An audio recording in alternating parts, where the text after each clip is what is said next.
So out checking traps first thing this morning. It's always great to get the season started. We've checked 3 sets so far. No catches, but at least the sun's coming up. It's beautiful out. Even a non-target catch day is better, or an unproductive catch day is better than being at work, right? So, but only 3 sets down, is like 16 or 17, 18, whatever it is, more to go. And then we're going to put in a few more sets today. Hopefully bump that up to about 28 or maybe 30. We'll see what happens. Get back.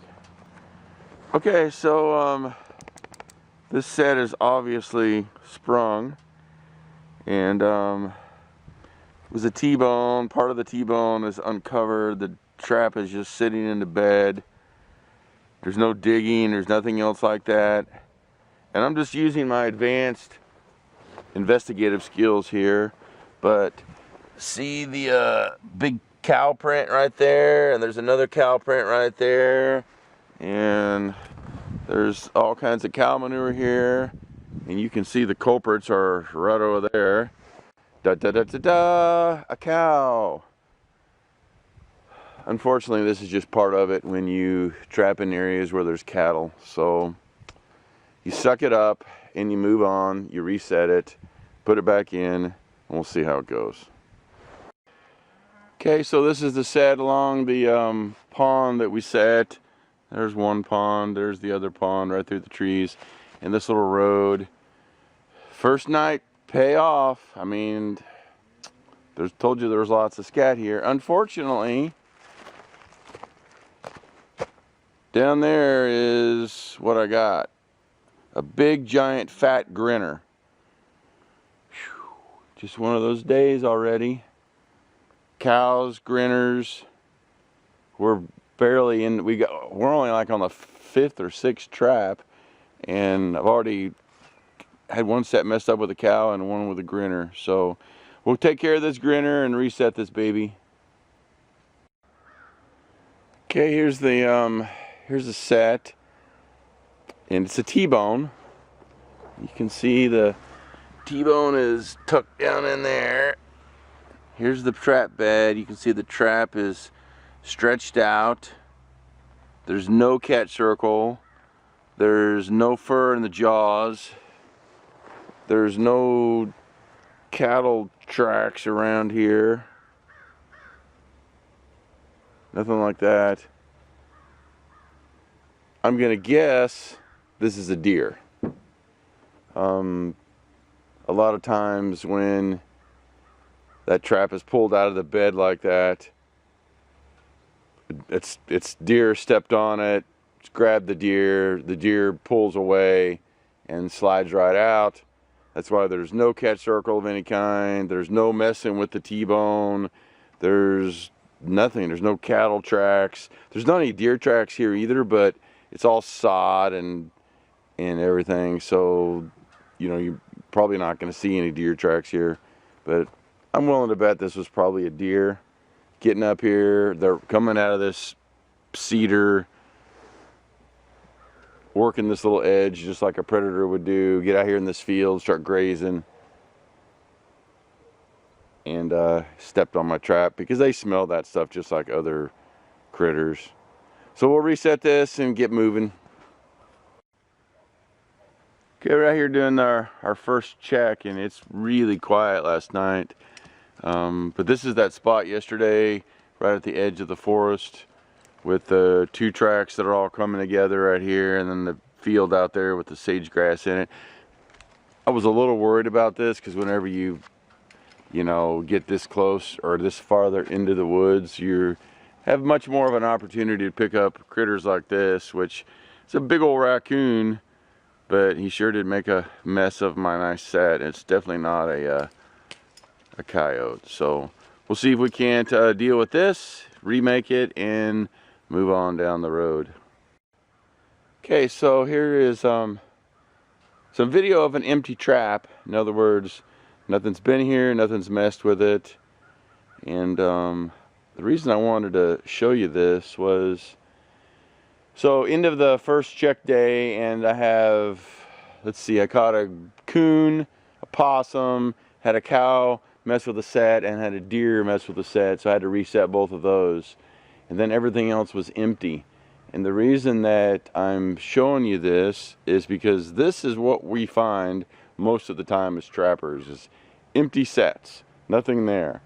Even if you're some professional trapper, some super high catch guy, and you've got 150 footholds out, and you're catching 10 coyotes a day, think about that. That's 140 empty traps that you're going to out of 150.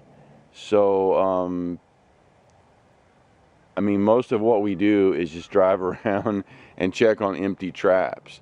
And you see these people posting these photos on Facebook and stuff, or shooting videos, and they're showing their catches and whatever.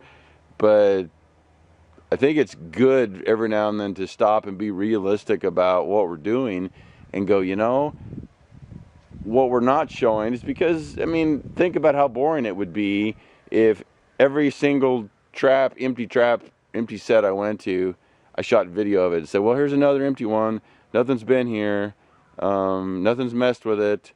Didn't catch anything. Maybe something walked by it and moved on. Maybe there was nothing here. Who knows? But regardless, we don't have anything. So I hope you enjoyed that.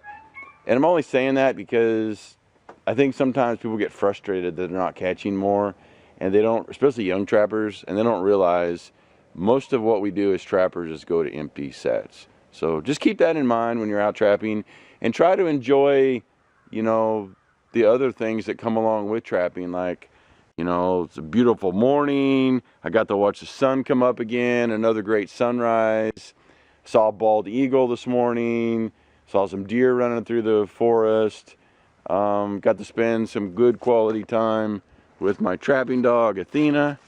Hello, Athena. Athena is turning into a really good trapping dog. And for those of you that don't remember, I caught Athena in a trap last year. Somebody had dumped her in the national forest. And I have two dogs, both dumps in the forest. And Athena is border collie for sure. Who knows what else is in her. And she's probably maybe a year and 4 or 5 months old. Good girl. Yeah, stay right there. Good girl. Say hello. Say hello. Say hello. But she's a really good dog. She's really smart. So, and she's really becoming a good trapping dog, aren't you? Yeah. You're even good with the possums and the coons and everything so far. She's not had to deal with our first cat or our first coyote yet, so we'll see how that goes. But so my point is, just enjoy the outdoors, enjoy what, you know, we've been given in life, and enjoy the sunrise, enjoy the bald eagles if you see one, enjoy just hanging out with your dog. Okay, so we're done checking traps on this first check, and I'm still putting in sets. So I know the sun's probably in the way, but right here I've got a 2-track road that comes through here, and I've got this little drainage that comes right through here, and you can see the back is like all clear cut. It's full of brambles and all these cedars and stuff laying down all over the place. And then there's also a power line that comes in, and you can see there is not only the 2-track, but look at this trail right here. You can see the trail as it goes down through there, and it crosses the road right here, and it gets right on the side here of this road. It goes right down the side of the road. So I've got this little hump right here on the side of the 2-track with the main trail intersecting right here in this little drainage. The drainage, the trail, the 2-track, the 2-track, and the trail. Everything's kind of coming together right here. So I came over here, put a dirt hole in right here on the side of this embankment. Anything that's coming down the road, anything that's coming down the trail, either way is going to have to walk right past this. And you can see I didn't try to make it look I mean, I try to make it look as natural as possible. I mean, there's always going to be that spot up by your trap, but I've got all this stuff out in the front where it looks like something was digging. My idea of a dirt hole is make it look like something was digging and there's a big mess there. There's no reason to try to hide it and be all secretive. And I mean, that's a flat set or a trail set, but not a dirt hole. I think with a dirt hole, you just got to make it big and bold and make it look natural, like something dug the hell out of stuff and buried something or was digging something or whatever they were doing. So that's kind of the way I set it up. Athena's smelling all around. She's looking for coyote scat. She's learning how to do that pretty well. So you can see, where is she going? She's going right up that trail. And she's sniffing all over right there. There she goes, right up the trail. Right up the trail. It's exactly what I think a coyote is going to do. He's going to come right down that trail. This exact same trail that she's going up. She's smelling around and looking around. Having a trap dog is, I haven't had a trap dog in 20 years, and having a trap dog is going to be pretty good, I think. I think Athena's going to be a pretty good little trap dog.